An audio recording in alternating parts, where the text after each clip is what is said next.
Hi, welcome to Happy Tales. I'm Cheryl Rosenthal, Communications Coordinator here at the Oshkosh Area Humane Society. And I am Joni Geiger, the Executive Director. And today we're going to be talking about introducing cats and dogs. You know, Joni, a lot of families don't just have dogs or just have cats as companion animals, but they often have a mix of cats and dogs. And I think it's important for people to know that there's several different ways that you can introduce a cat to a dog or a dog to a cat, but there are some safety issues that you want to take and some precautions to make sure that it's a nice transition for not only the cat and the dog, but for the entire family. Sure. And today what we're going to be talking about is introducing those cats and dogs, depending on whether you have an established dog in the household and then you're bringing a new cat home, or the other way around, where you maybe have cats in the household and you're going to bring a dog home.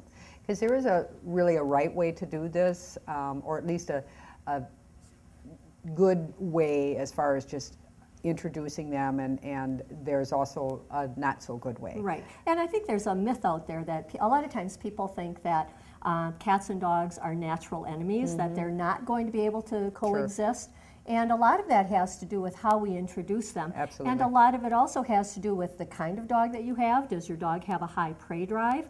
Was your dog well socialized when it was a puppy? Was the cat or kitten well socialized when it was a kitten? Sure. And just like you and I have different personalities, animals have different personalities, and we also have different tolerance levels. And so I think keeping those things in mind, people would have more success or better success in helping their pets coexist. Sure. And the truth of the matter is that you can have a situation where your cats and dogs may actually be best friends and may hang out together, but you also can have a situation where, let's say they're not necessarily best friends, but they can live together in harmony. In other words, they'll share the space and they'll tolerate that and they won't have issues with that, and it should be okay. So we're going to talk about all those different ones today. Right. So let's get started maybe with that. Sounds good. Let's go. Okay, what we're going to do now is we're going to bring a dog in, and I want you to focus in on Buddy. Buddy is our cat, our little demo cat here. What we're going to do then is bring a dog in, and I want you to notice the body language, how Buddy will probably get a little bit bigger, get a little bit more alert as the dog gets closer. Now, we don't know this dog. We don't know if it's ever been around cats, or, and obviously, we're doing it. Puppy, good boy. Now what Cheryl, why don't you explain what you're doing, Cheryl?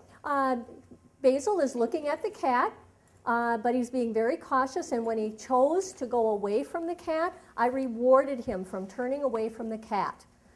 So you want to make sure that you reward your dog for looking away, for not being too assertive. Now Basil is a puppy. Basil. And this is not an uncommon reaction, especially with a terrier. Hey. So I need you to refocus completely, Cheryl. Come on, Basil, come on. Good boy. And the reason we put Buddy up on the table is it gives Buddy more security. Up and away is actually a better thing, because obviously being on the floor would put Buddy at a more vulnerable position. So what Cheryl's doing now is redirecting Basil.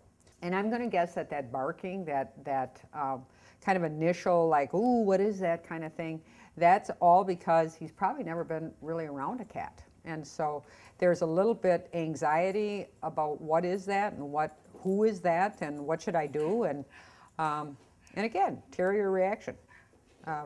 Terriers are rat dogs. They actually do little varmint things. So.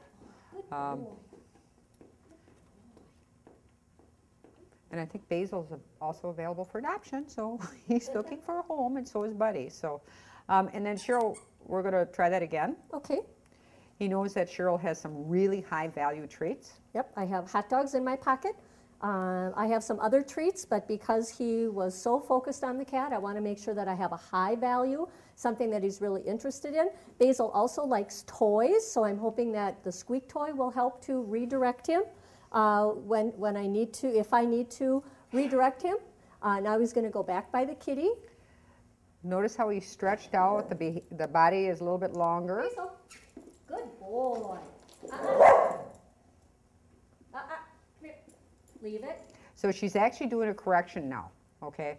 She's asking Basil to leave it and redirect. So notice the hair on Basil. And I'm going to guess this is all related to... a little bit of fear. Yep. Unknown. Unknown. Mm-hmm. So we're going to let Basil just kind of check the environment out. Buddy's like somewhat nonplussed. Buddy's been around dogs before. And honestly, if Buddy was on the floor, I can guarantee you that he would respond appropriately. Leave it. But Buddy. what you don't want to do... Basil. Do you want to just back him off a little bit, Cheryl? What you don't want to do in this situation is, you know, because the anxiety level is up for everybody, okay?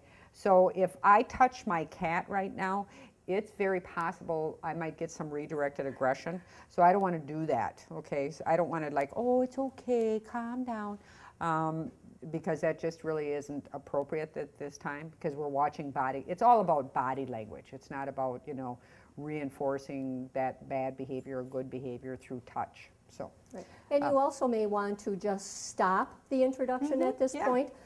If this is a dog that you have brought into your home, session is over.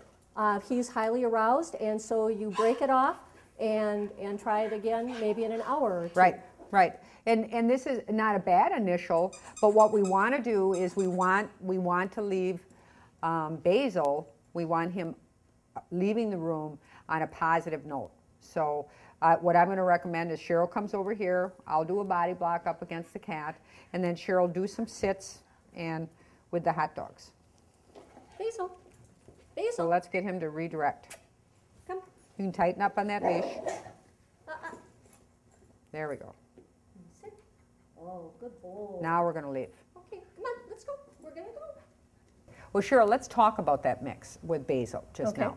And let's talk about how you felt that went and what you would recommend. If I would have that situation, I personally would think that the way the mix went, that doesn't mean that Basil cannot live with cats. However, he is a dog that is going to have a lot of correction.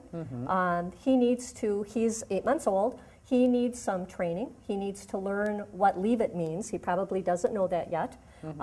And he has to have a bond, I think, with the owner so that he can be more easily redirected. And I think it's also important for people to understand that whether there is an established cat in the home or whether it's an established dog in the home, the cat always is above the dog in as far as the hierarchy of the pack. Absolutely. Because the truth of the matter is no matter how small or how large the dog, in a matter of seconds, any cat or any dog can do a lot of damage to a cat.